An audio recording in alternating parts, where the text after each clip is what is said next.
about unconscious gender bias is that it is pervasive, it is something that is out of people's control, and it's something that everybody has. So what we're not trying to do is cure people, so to speak, of unconscious gender bias, but rather make people aware and be intentional about the impact that it can have on women's careers. So I've been described as quiet. That I don't speak up enough, that I need to, even though I may be performing really well in my job. And a colleague of mine, who is a man, was equally quiet. He was said to be called focused, that, oh, he's so thoughtful, he's so focused on his work.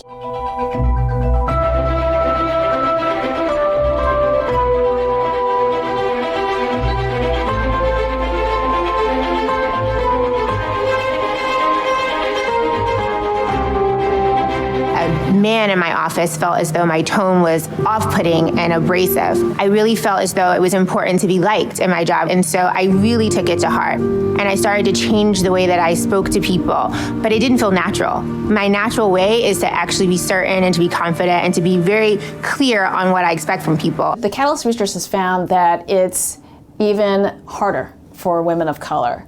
That whereas a lot of people have heard of this, the term the glass ceiling for women of color, we call it the concrete ceiling. It is not only are they dealing with issues of gender bias, but they're also dealing with issues of race-ethnicity bias.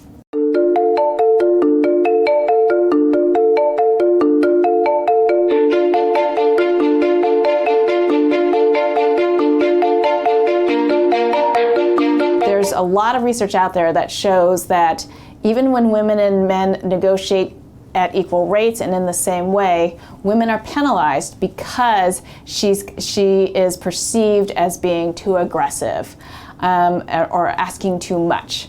Whereas if men do it, it's seen as, oh, it's a skill.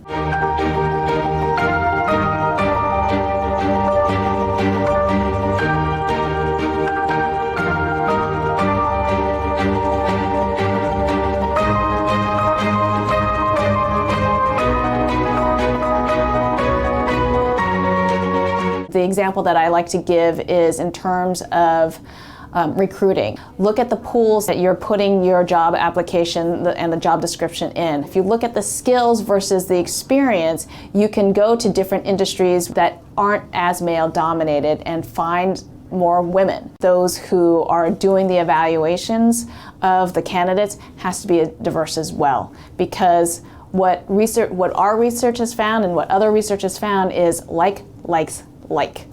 So you need to break that by getting the different perspectives there, having women there, having women of color, having men of color involved in that process.